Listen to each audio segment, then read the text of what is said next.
Hello everyone, my name is Rashi Sharma. Today we are going to cover class 9th SST Civics Chapter 1 What is Democracy, Why Democracy.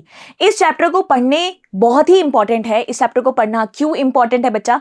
क्योंकि इस chapter को पढ़ने के बाद ही हम समझेंगे गवर्नमेंट क्या होती है, डिफरेंट फॉर्म्स ऑफ गवर्नमेंट क्या होती है, डेमोक्रेटिक फॉर्म ऑफ गवर्नमेंट क्या होती है, non democratic form of government क्या होती है, फीचर्स क्या होते हैं किसी डेमोक्रेटिक फॉर्म ऑफ गवर्नमेंट के, या आप ये कह लो अच्छाई क्या होती है, उसकी बुराइयां क्या होती है, और broader concept of the democracy. This is all we are going to understand in this chapter. But firstly we are going to understand the meaning of the democracy, क्योंकि सबसे पहला इंपॉर्टेंट चीज जो है वो ये है कि हम मतलब समझे डेमोक्रेसी का क्या होता है.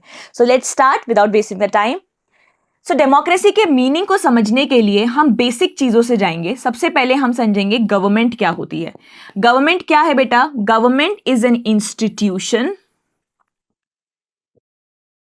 made up of group of people, or you can say rulers, जिनका काम क्या होता है? कंट्री को मैनेज करना. क्लियर है? बात समझ में आ गई है? So government is an institution made up of the group of the people, और you can say rulers who manages और रूल्स द कंट्री. क्लियर है? बिल्कुल सिंपल डेफिनेशंस है. अब तुम्हारे दिमाग में क्वेश्चन आएगा कि मैम ये रूलर्स और लोग यहाँ पे कहाँ से आते हैं? बिल्कुल सही बात है.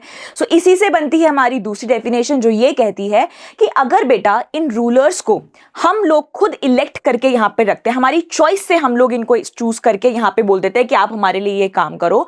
सो दैट मीन्स अगर हम इन्हें चूज करते हैं खुद अपनी चॉइस से, तो ये कौन सी गवर्नमेंट को फॉर्म करते हैं? डेमोक्रेटिक गवर्नमेंट फॉर्म करते हैं. समझ में आ गया है? क्लियर है? बात समझ में आ गई है? अगर अब तुम बोलोगे मैम अगर अब इनको चूज ही ना करें हम, तो अगर आप चूज नहीं भी करोगे then also they will form a government. और तब वो कौन सी गवर्नमेंट को फॉर्म करेंगे बेटा? Non democratic form of government. Clear है? बात समझ में आ गई है? सो इन रूलर्स को अगर लोग खुद चूज करेंगे तो ये कौन सी गवर्नमेंट को बनाएंगे? Democratic government. क्लियर है? अगर इन रूलर्स को आप लोग चॉइस नहीं करेंगे तो ये कौन सी गवर्नमेंट बनाएंगे बेटा? Non democratic form of government. So in this way government is of two types, democratic government and the non democratic government. Am I clear with this? एकदम समझ में आ गया है? डेमोक्रेटिक गवर्नमेंट और नॉन डेमोक्रेटिक गवर्नमेंट क्या होता है? So democratic government where the rulers are elected by the people, right? Non democratic government where the rulers are not elected by the people. Clear है? बात समझ में आ गई है? सो ये हमने पढ़ ली है बहुत ही छोटू सी definition democratic form of government की और non democratic form of government की, जिसमें एक ही इंपॉर्टेंट चीज है, वो है लोग. क्लियर है? बात समझ में आ गई है? लेकिन मुझे ऐसा लगता है हमें थोड़ा सा डेमोक्रेसी को और अच्छे से कवर करना चाहिए. So let us start with the broader, कहते ना, या आप ये कह लो कि अच्छे से समझना डेमोक्रेसी को. ठीक है जी? राइट. सो डेमोक्रेसी, हाँ जी, हम स्टार्ट करते हैं डेमोक्रेसी से. सो डेमोक्रेसी को समझने के लिए हम बहुत ही बेसिक चीज अभी समझने वाले हैं. वो हम क्या समझने वाले हैं कि डेमोक्रेसी के खुद का वर्ड का मतलब क्या होता है. क्लियर है? बात समझ में आ गई है? सो डेमोक्रेसी का जो खुद एक ये वर्ड है ना बेटा, वो खुद क्या है? दो ग्रीक वर्ड से मिलके बना हुआ है. वो दो ग्रीक वर्ड्स क्या है बेटा? Demos and क्रेटिया. डेमोस का मतलब क्या होता है? पीपल. और क्रेटिया का मतलब क्या होता है बच्चा? रूल. दैट मीन्स लोगों का रूल. तो डेमोक्रेसी तो खुद ही अपने वर्ड को अच्छे से एक्सप्लेन करती है. कैसे? People rule. खुद ही अपने वर्ड को एक्सप्लेन करके ये बताती है कि जहां पर लोगों का रूल है उसे हम क्या बोलेंगे? डेमोक्रेसी या फिर democratic form of government. Am I clear with this? समझ में आ गया है अच्छे से डेमोक्रेसी का मतलब क्या होता है? क्लियर? अब हम पढ़ते हैं बेटा इसकी दूसरी डेफिनेशन. दूसरी डेफिनेशन डेमोक्रेसी की क्या कहती है, जो कि आपकी एनसीईआरटी में दी हुई है, जहां पर रूलर्स जो हैं वो कौन इलेक्ट करता है? लोग खुद इलेक्ट करते हैं. उसे हम क्या बोलते हैं? डेमोक्रेटिक फॉर्म ऑफ गवर्नमेंट कहते हैं. क्लियर है? बात समझ में आ गई है? तो सबसे पहले हमने क्या पढ़ा? डेमोक्रेसी का मतलब समझा, जो कि खुद दो ग्रीक वर्ड से मिलकर बना हुआ है, demos and kratia, people rule. फिर हमने समझा जो आपकी एनसीईआरटी में दी हुई है डेफिनेशन, वो ये कहती है democratic government is a form of government where the rulers are elected by the people. Clear है? बात समझ में आ गई है? थर्ड डेफिनेशन जो कि बहुत इंपॉर्टेंट डेफिनेशन है, और वो डेफिनेशन हमें किसी महान व्यक्ति ने दी है, उनका नाम है इब्राहिम लिंकन। वो कहते हैं डेमोक्रेसी को क्या समझाते हैं, या वो क्या कहते हैं डेमोक्रेटिक गवर्नमेंट के बारे में। वो ये कहते हैं a form of government, right, और a government of the people, by the people, and for the people. Clear, बात समझ में आ गई है। इब्राहिम लिंकन डिफाइन करते हैं डेमोक्रेटिक फॉर्म ऑफ गवर्नमेंट को एज ऑफ द पीपल, लोगों की, बाय द पीपल, लोगों के through, and for the people, लोगों के लिए। Am I clear with this? अच्छे से समझ में आ चुका है कि मैं आपको यहाँ पे क्या समझाना चाहती थी। मैं आपको यहाँ पे पूरी डेमोक्रेसी का मतलब समझाना चाहती थी, डेमोक्रेटिक फॉर्म ऑफ गवर्नमेंट का मतलब समझाना चाहती थी। तो वो हमने 3 तरीके से कवर किया। सबसे पहले हमने डेमोक्रेसी के वर्ड को समझा, जो कि ग्रीक वर्ड से मिलकर बना है। 2 ग्रीक वर्ड्स हैं, demos and kratia, people rule. Then the NCERT definition that says a form of government where the rulers are elected by the people. And the third one says Abraham Lincoln की definition, जो कहती है a government of the people, by the people and for the people। Clear है, बात समझ में आ गई है। Now come to the very important part, that is writing the answer। जब आप अपने एग्जाम में आंसर लिखोगे और आपके एग्जाम में डेमोक्रेसी की आपसे डेफिनेशन पूछी जाती है 1 मार्क की, तो जो आपको स्क्रीन पे डेफिनेशन दिख रही है which is through your NCERT, अगर 1 मार्क का क्वेश्चन आएगा तो you will write this definition which says a form of government in which the rulers are elected by the people. But if this question comes in 2 or 3 marks, तो जितनी भी मैंने अभी आपको तीनों डेफिनेशन समझाई है, ग्रीक वर्ड वाली, इब्राहिम लिंकन वाली और एनसीईआरटी वाली, आप तीनों को कंबाइन करके उस आंसर को फ्रेम करेंगे। Then you will get the full marks in that answer. Am I clear with this? समझ में आ गया है? सो आई होप डेमोक्रेसी का मतलब हमें अच्छे से समझ में आ चुका है। क्लियर है? अब हम चलते हैं नॉन डेमोक्रेटिक गवर्नमेंट के बारे में पढ़ने के लिए। क्लियर है? So non democratic form of government को अगर हम पढ़ेंगे सो उससे हमें डेमोक्रेसी का मतलब और अच्छे से समझ में आने लग जाएगा। क्लियर है? बात समझ में आ गई है? So non democratic form of government होती ही क्या है, ये तो हम पहले ही पढ़ के आ चुके हैं। एक ऐसी गवर्नमेंट जहां पर लोगों की बिल्कुल भी नहीं चलती है, या लोगों की चॉइस बिल्कुल भी नहीं चलती है। क्लियर है? बात समझ में आ गई है? सो नॉन डेमोक्रेटिक को पढ़ने के लिए हम ना बेटा 3 डिफरेंट एग्जांपल्स के थ्रू कवर करेंगे। सबसे पहले हम पढ़ेंगे म्यांमार के बारे में, then we will be understanding for the better explanation of the Chile, then the Saudi Arabia. So let's start with the Myanmar. अगर मैं म्यांमार की बात करूं तो म्यांमार में क्या चल रहा है बेटा, मिलिट्री रूल चल रहा है, एंड ऑब्वियसली मिलिट्री को लोग तो इलेक्ट करेंगे नहीं। सो यहां पर जो मिलिट्री रूल चल रहा है वो लोगों की चॉइस नहीं है। सो ऑब्वियसली अगर लोगों की चॉइस नहीं है तो वो क्या होगी, non democratic form of government होगी। क्लियर है? बात समझ में आ गई है? Second example, chilli 70s 80s की अगर हम बात करें तो वहां पर किसकी चल रही थी, डिक्टेटर की चल रही थी। डिक्टेटर को तो वैसे ही लोग इलेक्ट नहीं करेंगे अपनी चॉइस से, तो वापस यहां पे लोगों की चॉइस क्या हो गई, 0। So that means this is non democratic government. Third is Saudi Arabia. Saudi Arabia में किसकी चल रही थी, मोनार्क की चल रही थी। मोनार्क भी ऑब्वियसली लोगों की चॉइस से तो आया नहीं होगा। वापस से यहां पे लोगों की जो पार्टिसिपेशन हो चुका है वो क्या हो चुका है, 0 हो चुका है। तो वो क्या कहलाएगा, non democratic form of government. Am I clear with this? This is short and simple definition of the non democratic government where the rulers are not elected by the people. Am I clear with this? हमें समझ में आ चुका है, हमने democracy का मतलब समझ चुके हैं, हम नॉन डेमोक्रेटिक गवर्नमेंट का मतलब भी समझ चुके हैं। क्लियर है? बात समझ में आ गया है? अब हम आगे जो पढ़ने वाले हैं वो बहुत ही इंपॉर्टेंट चीज है बेटा। वो क्यों इंपॉर्टेंट है, क्योंकि कई बार क्या होती है, कंट्रीज जो होती है ना वो प्रिटेंड करती है कि हमारे यहाँ पे डेमोक्रेटिक फॉर्म ऑफ गवर्नमेंट है, बट एक्चुअली वहां पर ऐसा कुछ भी नहीं होता है। क्यों? क्योंकि वो कंट्री प्रिटेंड करती है कि हम इलेक्शंस करवाते हैं, so that means we are democratic country, but ऐसा बिल्कुल भी नहीं होता है बेटा। Some countries pretend but actually they are not. Why? क्योंकि वो इलेक्शंस तो करवा रही हैं, बट क्या वो elections free and fair elections हैं, that is the point. Clear है? बात समझ में आ गई? सो ये एक लिमिटेशंस है, और इन लिमिटेशंस को समझने के लिए हमें फीचर्स पढ़ना बहुत इंपॉर्टेंट होता है डेमोक्रेसी का। क्योंकि अगर हम फीचर्स पढ़ लेंगे डेमोक्रेसी के तो हमें प्रॉपर्ली समझ में आ जाएगा कि ये कंट्री क्या है, ये कंट्री में डेमोक्रेसी है या नहीं है, या this country is pretending to be democratic. Am I clear with this? So features are really important. Clear?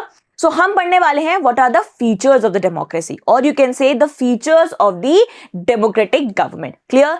Features का मतलब क्या है बेटा, कि जहां जहां जिस जिस कंट्री में ये चारों चीजें फॉलो होती है वहां पर डेफिनेटली क्या है, डेमोक्रेसी है ही है। क्लियर है? बात समझ में आ गई है? डन। सो हम एक एक करके सारे के सारे फीचर्स को क्या करेंगे बेटा, कवर करेंगे। सबसे पहला फीचर हमें क्या कहता है, major decisions by the elected leaders. That means जिन लोगों को लोगों ने खुद चूज करके बिठाया है, या जिन रूलर्स को लोगों ने खुद चूज करके बिठाया है, उनके बिहाफ के जितने भी डिसीजंस होंगे वो सारे के सारे कौन लेगा, वही इलेक्टेड लीडर्स लेंगे। क्लियर है? कोई भी उनके बिहाफ पे वो डिसीजन नहीं लेगा। Only and only all the major decisions will be taken by the elected leaders. Clear है? बात समझ में आ गई है? So this tells us the first feature of the democracy. Clear? Second feature हमें क्या कहता है बेटा, free and fair election competition. That means elections तो हों, बिल्कुल इलेक्शन हो, लेकिन वो इलेक्शंस जो होते हैं वो फ्री एंड फेयर इलेक्शंस होने चाहिए, तभी हम एक अच्छा रूलर चूज कर पाएंगे, या हम एक अच्छे कहते हैं ना, हम अच्छे एक कंपटीशन को देख पाएंगे। क्लियर है? बात समझ में आ गई? सेकंड फीचर हमें समझ में आ गया कि इलेक्शंस तो होते ही हैं, पर वो इलेक्शंस क्या होने चाहिए, फ्री और फेयर इलेक्शंस होने चाहिए। थर्ड फीचर हमें क्या कहता है, one person one vote one value. Third feature हमें ये कहता है कि every person is important and every person should get the right to vote. हर एक इंसान इंपॉर्टेंट है, हर एक इंसान को कंट्री में वोटिंग का अधिकार मिलना चाहिए, और उनके वोट की क्या होनी चाहिए, वैल्यू काउंट होनी चाहिए। समझ में आ रहा है? क्लियर है? Irrespective of their caste, gender, religion, anything, every person should get the right to vote. Clearly this is the third feature of the democracy. Fourth feature क्या कहता है, rule of law and respect for rights. That means हर एक individual की, चाहे से वो majority से बिलोंग करता हो या माइनॉरिटी से बिलोंग करता हो, उनकी राइट्स की वैल्यू होनी चाहिए, and rule of law should be there. सबसे ऊपर क्या होना चाहिए, कॉन्स्टिट्यूशन होना चाहिए। Everything should be worked upon, और you can say everything should be worked like which is given in our constitution. So this is our fourth feature of the democratic form of government or the democracy. Am I clear with this? हमें चारों features अच्छे से समझ में आ चुका है। सबसे पहला फीचर हमने क्या पढ़ा था, जहां पर वो ये कहता है कि सारे के सारे डिसीजंस जो होने चाहिए वो कौन लेगा, इलेक्टेड लीडर्स लेगा। फिर हमने क्या पढ़ा, फ्री एंड फेयर इलेक्शंस होने चाहिए, बिल्कुल सही बात है। फिर हमने क्या पढ़ा, उस इलेक्शन में वोट देने के लिए everyone should be entitled to give vote, और उनके वोट की क्या होगी, वैल्यू होगी। और फोर्थ हमने क्या पढ़ा, rule of law and respect for rights for everyone. So these were the four features जो कि एक डेमोक्रेटिक फॉर्म ऑफ गवर्नमेंट के लिए या डेमोक्रेसी के लिए बहुत ही इंपॉर्टेंट है। सो एवरी कंट्री जो इन फीचर्स को फॉलो करती है वो क्या कहलाती है बेटा, डेमोक्रेटिक फॉर्म ऑफ गवर्नमेंट को फॉलो करने वाली कंट्री कहलाती है। Am I clear with this? I hope this is like very simple to you now. हमने बहुत सारी चीजें कवर कर ली है। हमने ये पढ़ लिया है कि डेमोक्रेसी क्या होती है, non democratic form of government क्या होती है, what are the features of the democratic government, or you can say what are the features of the democracy. So am I clear? Let's do a quick revision of this. So सबसे पहले हम start करते हैं government.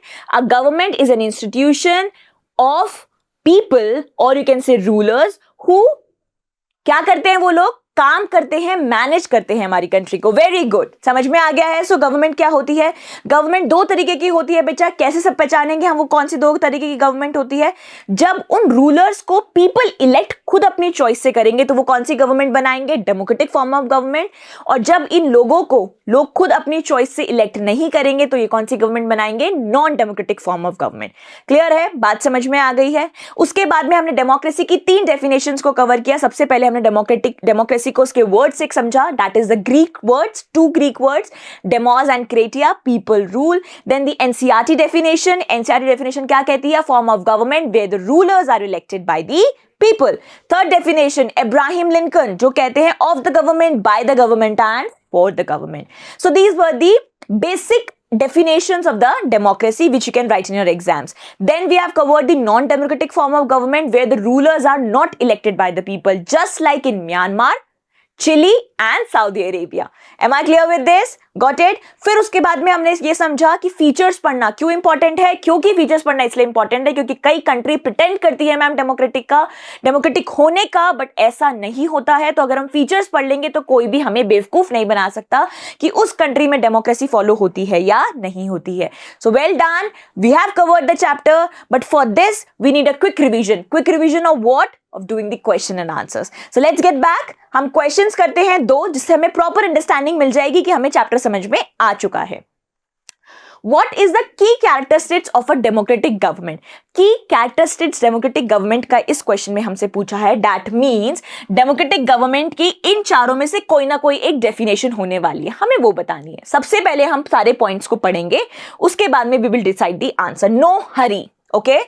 Rulers inherit the power. Okay? Rulers are elected by the people. Okay. Rulers are appointed by the military. Okay. Rulers are selected by the monarchy. Okay. So now I know आपका answer मुझे पता है, आपको आता है, लेकिन फिर भी हम एक बार पढ़ लेते हैं। Rulers inherit the power. बिल्कुल गलत जवाब। रूलर्स के हाथ में तो कोई पावर होती ही नहीं है, क्योंकि सारी की सारी पावर किसके हाथ में होती है? लोगों के हाथ में होती है। तो ये क्वेश्चन तो हो गया बिल्कुल गलत। Rulers are elected by the people. Yes. बिल्कुल सही। ये तो खुद हमारी डेमोक्रेसी की डेफिनेशन हो गई, where the rulers are elected by the people. So this is the key characteristics of a democratic form of government. Third, rulers are appointed by the military. बिल्कुल गलत मैडम। रूलर्स को कौन appoint करता है? लोग appoint करते हैं, military तो अपॉइंट करती ही नहीं है।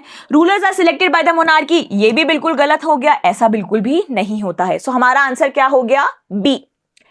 अब हम चलते हैं हमारे सेकंड क्वेश्चन की तरफ। Which country is an example of the military rule in non democratic government? Non democratic government में हमने 3 कंट्रीज के बारे में पढ़ा था, Myanmar, Chile and Saudi Arabia.